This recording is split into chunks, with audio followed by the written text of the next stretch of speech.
बेटा अस्सलाम वालेकुम। Once again second year chemistry वालों तैयार हो जो ज़रा। लास्ट टाइम हमने स्टार्ट किया था peculiar behaviour of lithium, complete नहीं हो सका था वो, मेरा ख्याल है 10 पॉइंट हो गए थे उसके। तो मैंने आपको कहा था कि आपने इसमें से कोई भी जो आपको आसान लगते हैं 4-5 पॉइंट इसमें से याद कर लें जो सिंपल वाले हैं, लेकिन जो 4-5 पॉइंट आपने जो फर्दर मैं आपको बता रहा हूँ पॉइंट नंबर 10 से ऑनवर्ड वो आपने करने हैं। यानी कि पेज नंबर 23 पे तशरीफ़ लाए ना ज़रा जल्दी से। आपने जो पॉइंट नंबर 10, 11, 12, 13 ये वाले पॉइंट्स, 14 ये वाले पॉइंट ज़रूर करने हैं, बाकी ऊपर से जो आपको आसान लगते हैं उनमें से कर लें कोई ना कोई। अच्छा जी, पॉइंट नंबर 10 तक हो चुका था और आ जाए ज़रा अब पॉइंट नंबर 11 पे।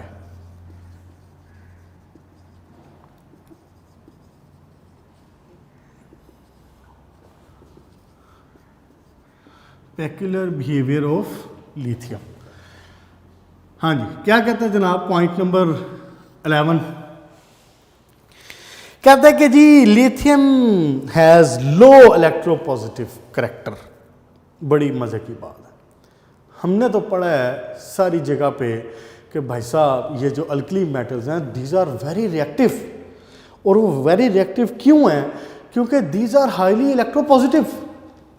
ऐसी है ना, क्योंकि immediately they tend to lose the electron, वो इलेक्ट्रॉन लूज करती हैं और अपना ऑक्टेट या अपना जो पिछली इलेक्ट्रॉनिक कन्फिग्रेशन है इलेक्ट्रॉनिक गैस की, नोबल गैस की, वो अटेन करती हैं। तो हाईली इलेक्ट्रोपॉजिटिव है, लेकिन लिथियम कह रहा है कि ये लो इलेक्ट्रोपॉजिटिव है, इसीलिए तो इसको अलग से पढ़ा जा रहा है।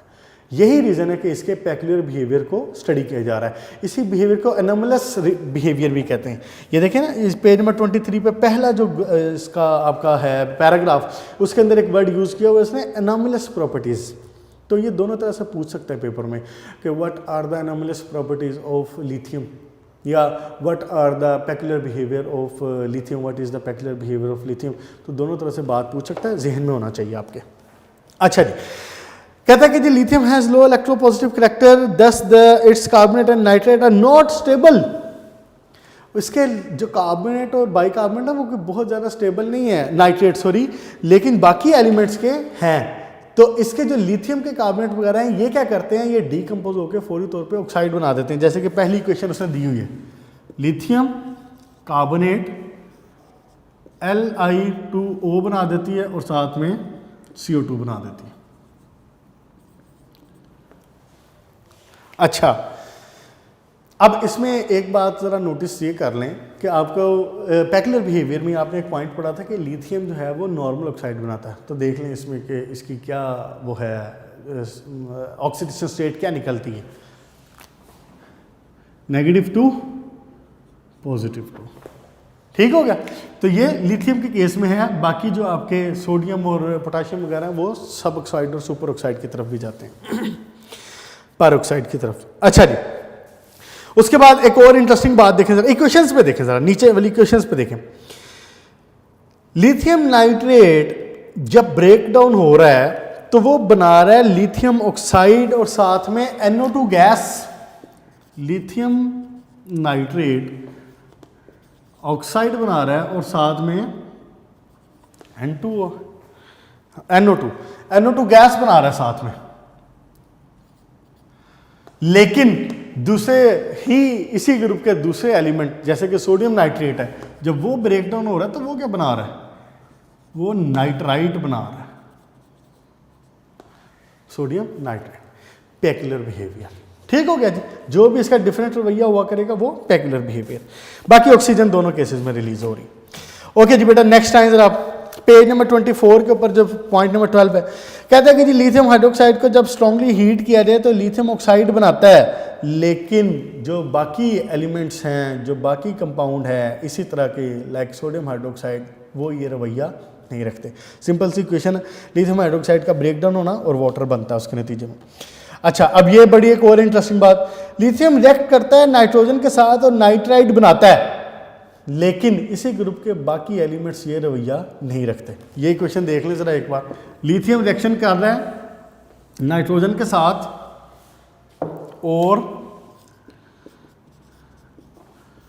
लिथियम नाइट्राइड बना रहा है, लेकिन बाकी एलिमेंट्स इसी ग्रुप के ये रिएक्शन शो नहीं कर रहे। अच्छा जी, नेक्स्ट देखें जरा point number 14। Lithium chloride has an exothermic heat of solution whereas chlorides of sodium and potassium have endothermic. Difference देखें, लिथियम के केस में हीट इवॉल्व हो रही है, एक्सोथर्मिक रिएक्शन है, लेकिन इसके सोडियम क्लोराइड वगैरह के केस में एंडोथर्मिक है, हीट एब्जॉर्ब हो रही है, स्पेकुलर बिहेवियर। लास्ट पॉइंट देखें जनाब, lithium carbide is the only alkali metal carbide form readily by the direct reaction. इसका मतलब है कि सोडियम कार्बाइड या जो पोटेशियम कार्बाइड है वो डायरेक्ट रिएक्शन के थ्रू नहीं बनेगा, लेकिन लिथियम कार्बाइड को डायरेक्ट रिएक्शन के थ्रू बनाया जा सकता है। अगर आपको ये वाले पॉइंट्स 15 में से ये वाले पॉइंट्स आपने 4-5 जो मैं कह रहा हूँ पॉइंट नंबर 10 से लेके 14-15 तक ये आपने याद करने हैं और ये ज़रूर लिखने हैं। ये आपने याद कर लिया ना तो आपको आगे भी आसानी हो जाएगी, यही इक्वेशंस आगे भी यूज़ होनी है जाके, तो वहाँ पे भी आपको हेल्प आउट हो जाएगा। तो ये वाले पॉइंट आपने ज़रूर लिखने हैं। अगर ये लॉन्ग क्वेश्चन आता है तो बाकी 3-4 पॉइंट्स ऊपर से जो इजी लगते हैं वो याद कर लीजिएगा। यहाँ पे बेटा बात ख़त्म हुई लिथियम के पेकुलर बिहेवियर की, और अब हम जाते हैं पेकुलर बिहेवियर ऑफ बेरिलियम की तरफ।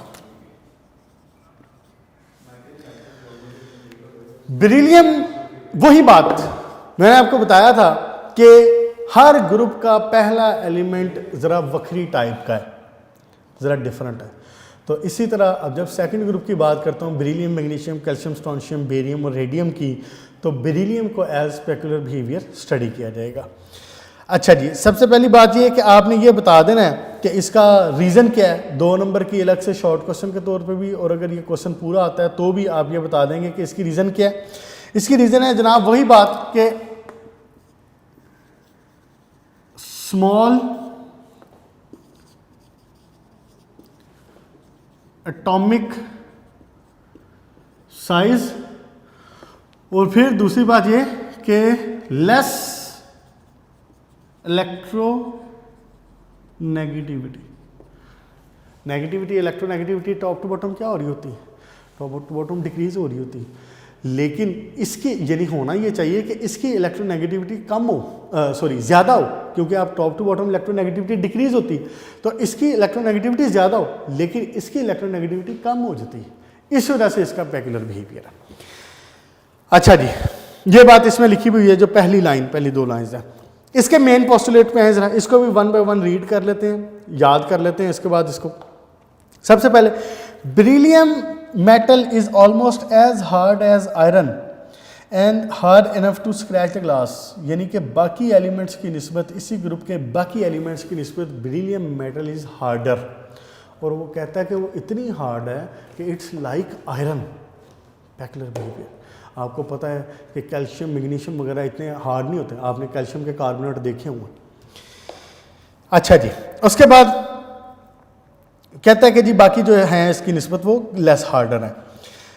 The melting point and boiling point of beryllium are higher than the other alkaline earth metals. Melting point और बेरिलियम, जो बॉइलिंग पॉइंट है बेरिलियम का, वो ऑब्वियसली जब ये हार्ड है तो इसका मेल्टिंग पॉइंट और बॉइलिंग पॉइंट भी बाकी मेटल्स की निस्बत कम ज़्यादा होगा।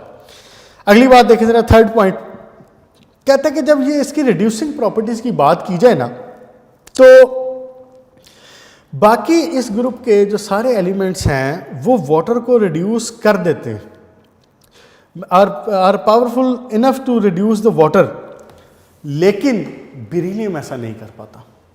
बेरिलियम इसको रिड्यूस नहीं कर पाता, लेकिन इस ग्रुप के बाकी एलिमेंट्स वाटर को रिड्यूस कर देते हैं।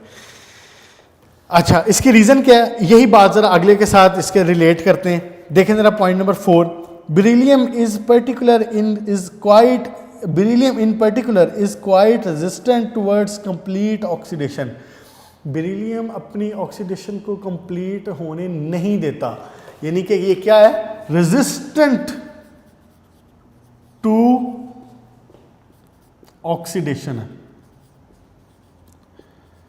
अपनी ऑक्सीडेशन मुकम्मल नहीं होने देता, लेकिन बाकी एलिमेंट्स की जो ऑक्सीडेशन है वो मुकम्मल होती है।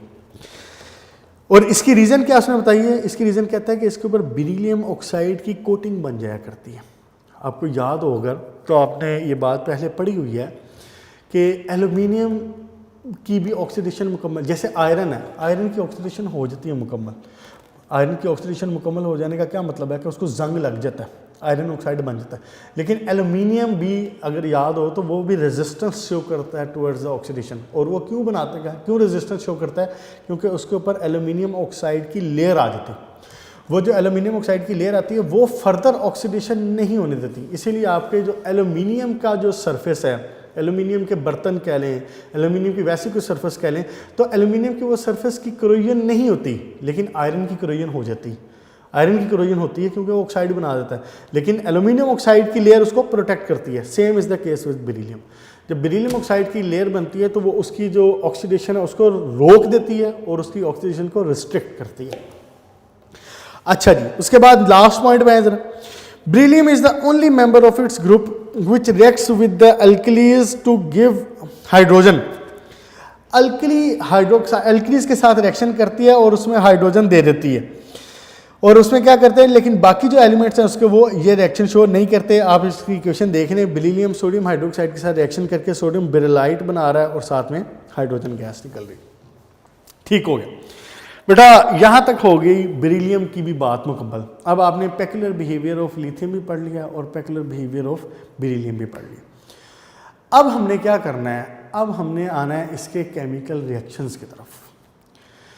यही बातें जो अभी पीछे डिस्कस हुई हैं with respect to beryllium only या with respect to lithium only, अब हम इसको ज़रा ओवरऑल पूरे ग्रुप के ऊपर फैलाते हैं, पूरे ग्रुप के ऊपर देखते हैं कि लिथियम नाइट्रोजन के साथ रिएक्शन कर रहा है तो सोडियम रिएक्शन नहीं कर रहा, या लिथियम उसके साथ कार्बोनेट बना रहा है तो वो कैसे, उस कार्बोनेट का रवैया कैसा है, लेकिन सोडियम कार्बोनेट का रवैया कैसा है, ये बातें ज़रा इसके अंदर आती हैं।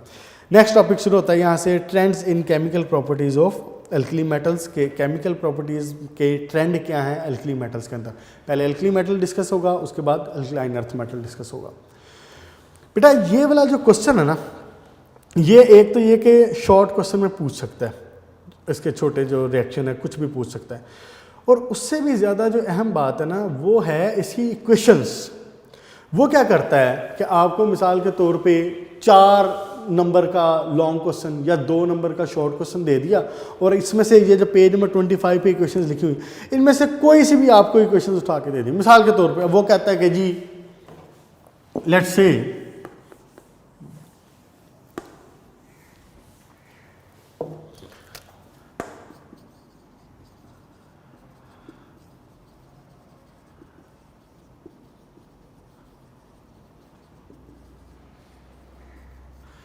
वो कहता है मिसाल के तौर पर कि जी पोटाशियम है और ऑक्सीजन के साथ रिएक्शन करता है, बताएं क्या बनाता है। आपको रिएक्टेंट दे देता है सिर्फ, और आपको यहाँ से पूछ बताएं प्रोडक्ट क्या है। बैलेंस एंड कंप्लीट, दोनों चीज़ें, आधे नंबर का बैलेंस करना और आधे नंबर का कंप्लीट करना।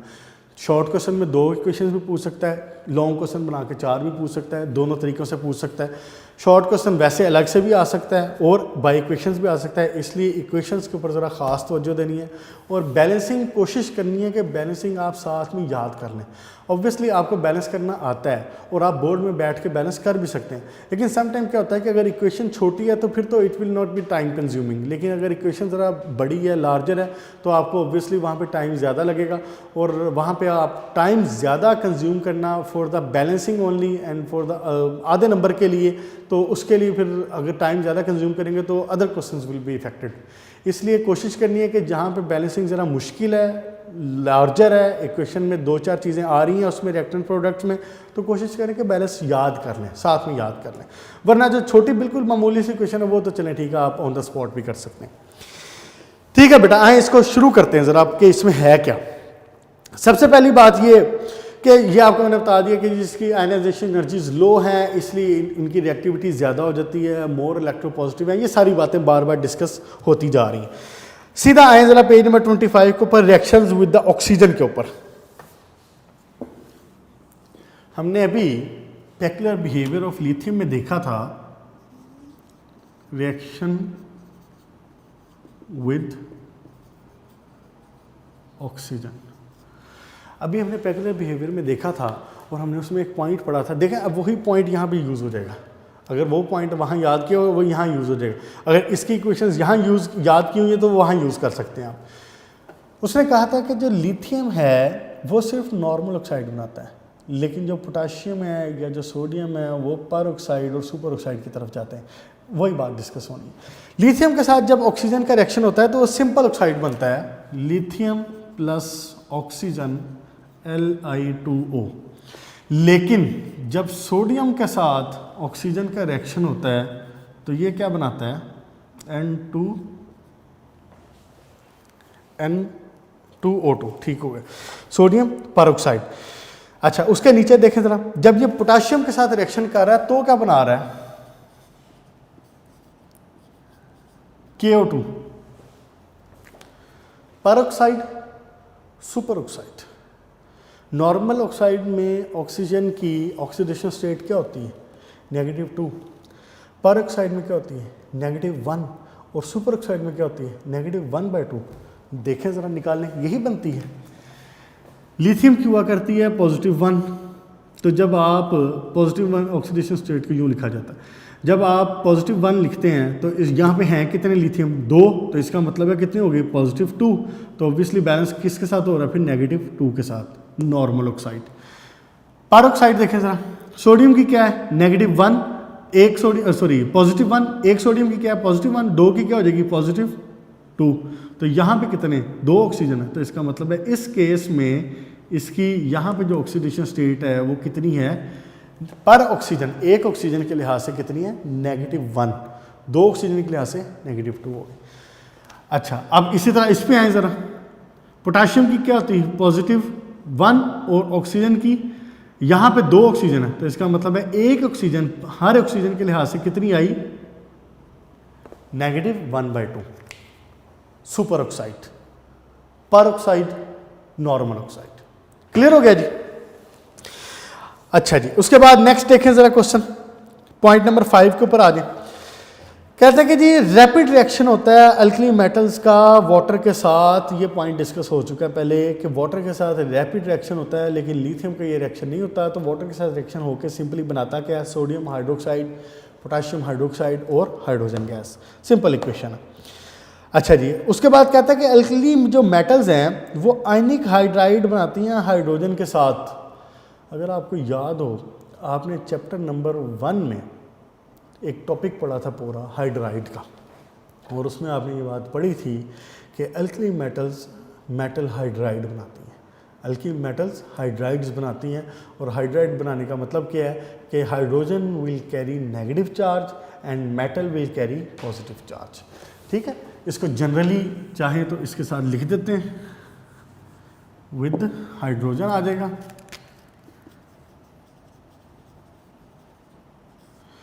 और क्या बनेगा, मैं एक जनरल अगर बात करूं, MH की बात करूं, MH का मतलब क्या है कि मेटल और हाइड्राइड। तो इसमें मेटल के ऊपर क्या चार्ज आ रहा है और हाइड्रोजन के ऊपर नेगेटिव आ रहा है, ये बनेगा मेटल हाइड्राइड। इसका बनना या इसका डिसोसिएट होना बात एक ही है, यानी इसको यूँ भी कह सकता हूँ, MH पॉजिटिव नेगेटिव। ठीक हो गया। अच्छा जी, यही बात अगले इस पे इस्तेमाल हो जाएगी। कहता है कि जी जो रुबिडियम और सीजियम है उसका जो रिएक्शन है वो वायलेंटली है रूम टेम्परेचर के ऊपर ही। पॉइंट नंबर 6 पे हूँ मैं इस वक्त, लास्ट पैराग्राफ है। The other 3 metal require elevated temperature. Rubidium और सीजियम इमीडिएटली रिएक्शन करती हैं, लेकिन जो बाकी हैं उन वो इमीडिएटली रिएक्शन नहीं करती, वायलेंटली रिएक्शन नहीं करती, उनके लिए आपको हीट प्रोवाइड करनी पड़ती है। अच्छा, लिथियम हाइड्राइड जब फर्दर वाटर के साथ रिएक्शन करता है तो लिथियम हाइड्रोक्साइड बना देता है और हाइड्रोजन बना देता है। नेक्स्ट टाइम बेटा, पेज नंबर 26 की पहला पॉइंट देखें जरा, ये वाला वही पेक्युलर बिहेवियर वाला पॉइंट कि जो लिथियम है, बल्कि पॉइंट सारे वही लिखा हुआ है कि इस ग्रुप के अंदर सिर्फ लिथियम ऐसा एलिमेंट है जो नाइट्रोजन के साथ रिएक्शन करके लिथियम नाइट्राइड बना रहा है, लिथियम कार्बाइड बना रहा है। देखें जरा, reaction with nitrogen and carbon, क्या कर रहा है, लिथियम नाइट्रोजन के साथ रिएक्शन करके क्या बना रहा है, लिथियम नाइट्राइड। लिथियम कार्बन के साथ रिएक्शन क्या बना रहा है, लिथियम कार्बाइड। 3 आ जाएगा ना यहाँ पे, इसकी वैलेंसी 3, इसकी वैलेंसी 4। ठीक हो गया। और बाकी जो एलिमेंट्स हैं अल्कली मेटल्स के, उसके साथ रिएक्शन नहीं करते, नाइट्रोजन के साथ या कार्बन के साथ वो रिएक्शन नहीं करते। अच्छा जी, बाकी सिंपल रिएक्शन जो हैलोजन के साथ रिएक्शन है, वेरी फेमस, बहुत बार डिस्कस हो चुका है पहले कि सोडियम हैलोजन्स के साथ रिएक्शन करके सोडियम क्लोराइड, पोटाशियम क्लोराइड, ये सारा कुछ बनाते हैं। अच्छा जी, उसके बाद सल्फर के साथ रिएक्शन, वो भी सिंपल सी बात है बेटा, मेटल के साथ रिएक्शन करके सल्फाइड में, जैसे नाइट्राइड बनाया है, जैसे कार्बाइड बनाया है, इसी तरह सल्फाइड बना देगा, Li2S बन जाएगा, ये Na2S बन जाएगा, जो भी होगा मेटल में होगा। अच्छा जी, उसके बाद बेटा नेक्स्ट टॉपिक पे हैं जरा, trends in chemical properties of alkaline earth metals. यही बातें जो हमने अभी पीछे डिस्कस की हैं, यही बातें अब इसके साथ डिस्कस कर लेते हैं, अल्कलाइन अर्थ मेटल्स के साथ।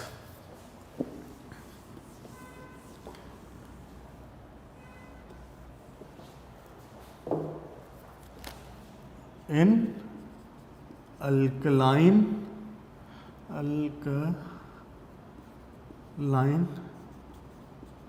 Earth metals. ठीक है जी, आए सबसे पहले देखें जी पॉइंट, पहला पॉइंट ऑक्सीजन के साथ रिएक्शन, सिंपल। अच्छा, ऑक्सीजन के साथ रिएक्शन में मोस्टली चीज़ें जो इसमें बन रही हैं वो सिर्फ बेरियम के लिहाज से थोड़ी सी डिफरेंट है और कंडीशन के लिहाज से। बाकी देखें ज़रा, alkaline earth metal burn in oxygen to form oxide और in the case of barium the peroxide, ये थोड़ा सा डिफरेंट है। बाकी सारे केसेस में सिंपली ऑक्साइड बना रहा है, लेकिन बेरियम के केस में वो परऑक्साइड बना रहा है। इसकी इक्वेशन, अच्छा अब यही बात इसने एक दफ़ा बोर्ड में पूछी भी हुई है, बेरिलियम रिएक्शन कर रहा है तो BeO बना रहा है, ठीक हो गया। लेकिन अब आपको पता है कि बेरिलियम ने रिएक्शन किया ऑक्सीजन के साथ, सिंपली बेरिलियम ऑक्साइड बना दी। लेकिन उसने बोर्ड में क्या पूछा है, उसने पूछा हुआ है बेरियम का रिएक्शन ऑक्सीजन के साथ, और यहाँ पे वो कह रहे थे कि जी टेम्परेचर आपको दिया है 500 से 800 डिग्री सेंटीग्रेड, बताएं जी क्या बनेगा। इस तरह से पूछ लेता है, तो इसलिए आपको इक्वेशंस पता होनी चाहिए। तो इसमें क्या बनेगा, आपने सिर्फ ये बात एक याद रख ली कि बेरियम के केस में क्या बनाता है, बेरियम परऑक्साइड। बाकी केसेस में क्या बना रहा है, सिंपल ऑक्साइड, नॉर्मल ऑक्साइड बना रहा है। अच्छा जी, उसके बाद बेटा 500 से 600 डिग्री सेंटीग्रेड, 800 नहीं है। अच्छा जी बेटा, उसके बाद सेकंड पॉइंट पे है जरा, hydrides are produced by treating the molten alkaline earth metal with hydrogen usually under pressure. Hydrides बनते हैं इसके, और वो कब बनते हैं उसने कंडीशन बता दिया है कि मोल्टन फॉर्म में होना चाहिए और हाई प्रेशर पे होना चाहिए। होगा क्या इसमें, magnesium reacts with hydrogen at high pressure फलां, तो उसके बाद हाइड्रोजन के साथ रिएक्शन करके सिंपली उसका मैग्नीशियम हाइड्राइड बना रहा है और सिंपल कैल्शियम हाइड्राइड बना रहा है। सिंपल सिक्वेशन है, सिंपल सिर्फ हाइड्रोजन आके उसके साथ अटैच हो गया, ठीक हो गया। उसके बाद बेटा थर्ड पॉइंट पे आए ज़रा, सारे ग्रुप 2 के एलिमेंट्स रिएक्शन करते हैं नाइट्रोजन के साथ और नाइट्राइड बनाते हैं। कोई इसमें साइंस वाली बात नहीं है, कोई मुश्किल बात नहीं है। जैसे सिंपली हाइड्राइड बना रहे हैं, इसी तरह नाइट्राइड बना रहे हैं। सिर्फ क्या होगा कि इसकी वैलेंसी का फ़र्क आ जाएगा और यहाँ पे आ जाएगा मैग्नीशियम नाइट्राइड। जैसा कि रिएक्शन विद नाइट्रोजन में क्या आ जाएगा, मैग्नीशियम का रिएक्शन नाइट्रोजन के साथ Mg3 2 इसके साथ आ जाएगा और 3 इसके साथ आ जाएगा। वैलेंसी इसकी 3 होती है और इसकी 2 होती है, तो मैग्नीशियम नाइट्राइड, कोई मुश्किल वाली बात नहीं है। नेक्स्ट पॉइंट देखें ज़रा इसका। अच्छा, यही मैग्नीशियम नाइट्राइड जब वाटर के साथ रिएक्शन करता है तो ये अमोनिया बनाता है और साथ में मैग्नीशियम हाइड्रोक्साइड बनाता है। ये देखें ज़रा, यही मैग्नीशियम इसके साथ वाटर के साथ जब रिएक्शन कर रहा है तो ये क्या बना रहा है, NH3 और साथ में मैग्नीशियम हाइड्रोक्साइड। इसको अगर मैं ओपन करके लिखूं तो आपके लिए थोड़ी सी ज़्यादा आसानी हो जाएगी समझने में। वाटर का क्या मतलब है, HOH, हाइड्रोजन और हाइड्रोक्सल। तो इधर से ये नाइट्रोजन इस हाइड्रोजन के साथ मिला अमोनिया, और ये जो हाइड्रोक्सल है ये मिला इसके साथ और मैग्नीशियम हाइड्रोक्साइड। ठीक है बेटा, ओके जी।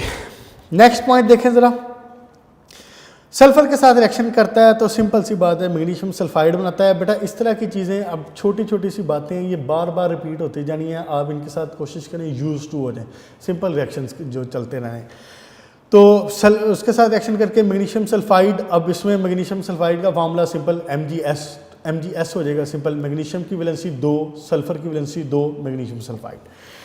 अच्छा जी, उसके बाद all groups second element reaction करते हैं डायरेक्टली विद द हैलोजन और बड़े अच्छे तरीके से उसके क्लोराइड बना लेते हैं, कैल्शियम क्लोराइड, मैग्नीशियम क्लोराइड, कोई इसमें डिटेल वाली बात नहीं है।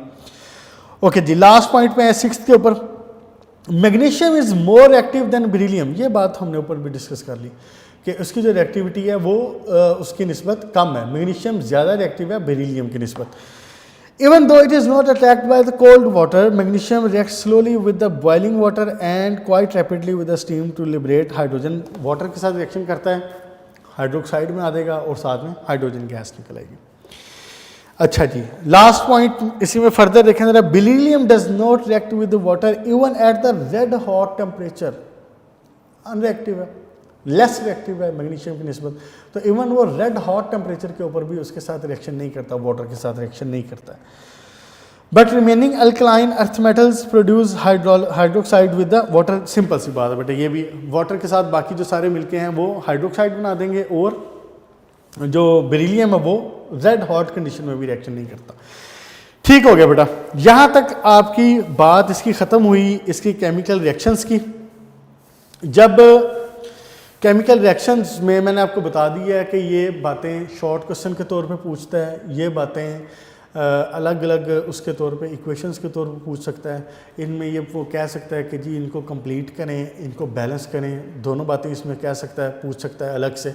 शॉर्ट क्वेश्चन वैसे रिएक्शन पूछ सकता है, वो ये कह सकता है कि जी मैग्नीशियम का रिएक्शन बताएं नाइट्रोजन के साथ, वो ये कह सकता है कि जी अल्कली मेटल्स का रिएक्शन बताएं ऑक्सीजन के साथ। अगर वो ऐसी बात करता है तो फिर ऑब्वियसली आप जो उसमें जो तीनों डिफरेंट कंडीशंस थी, यानी कि formation of normal oxide, formation of peroxide, formation of super oxide, फिर आप तीनों की बात करेंगे।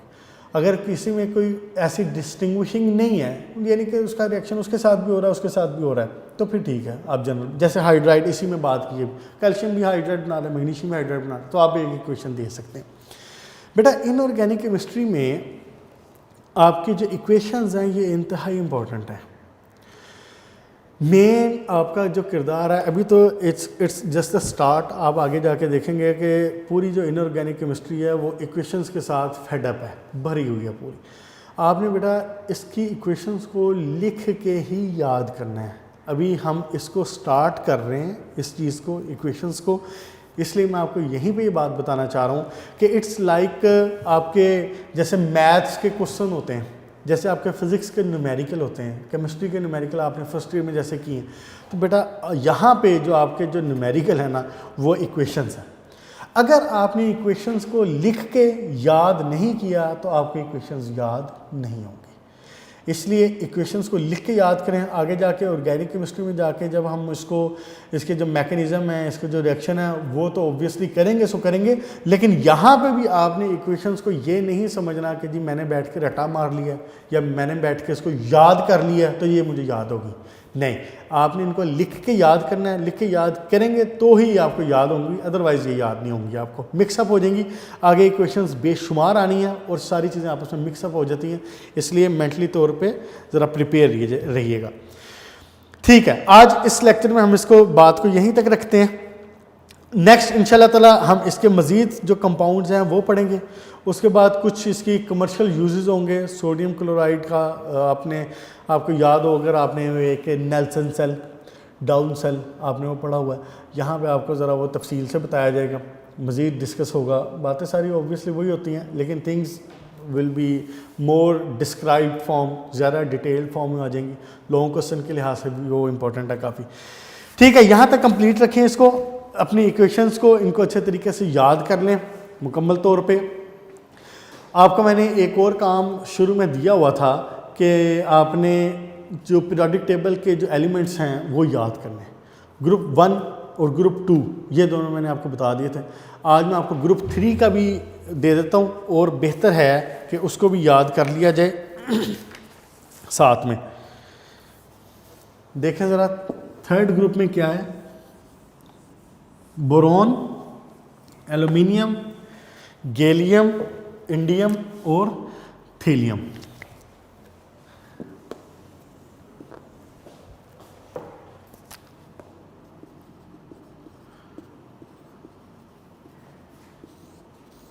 बोरॉन, एल्यूमिनियम, गैलियम, इंडियम और थीलियम, Tl। ठीक हो गया बेटा, इसको भी रट्टा मार लें। जैसे आपने पहला दूसरा ग्रुप याद किया है, hydrogen, lithium, sodium, potassium, rubidium, caesium, francium, beryllium, magnesium, calcium, strontium, barium, radium. Third boron, aluminium, gallium, indium और थीलियम। इनको इनके साथ जो एब्रीवेशंस हैं, इनके जो सिंबल हैं, इस तरह से याद करना है। ये Tl है, ओके। बुक में अगर लिखा हुआ वहाँ पे तो Ti नहीं समझना उसको, सेकंड एलिमेंट कैपिटल नहीं हुआ करता, सेकंड जो वर्ड होता है सेकंड स्मॉल होता है। तो बोरॉन, एल्यूमिनियम, गैलियम और इंडियम और थीलियम, साथ साथ इसको भी चलाए रखें। और फिर जो लास्ट लेक्चर में हमारी बात हुई थी ओर्स वाली, कोशिश करें वो भी साथ में याद करके रखें। उनको लिए भी आपके पास टाइम मौजूद है, अभी अच्छे तरीके से याद कर लें उनको। शॉर्ट क्वेश्चन MCQs उसमें पूछ सकता है वो। ठीक है बेटा, यहाँ तक के लिए बात हुई मुकम्मल। तो इंशाल्लाह ताला नेक्स्ट लेक्चर में दोबारा शामिल होंगे, दोबारा ज्वाइन करेंगे। तब तक के लिए अल्लाह हाफिज़।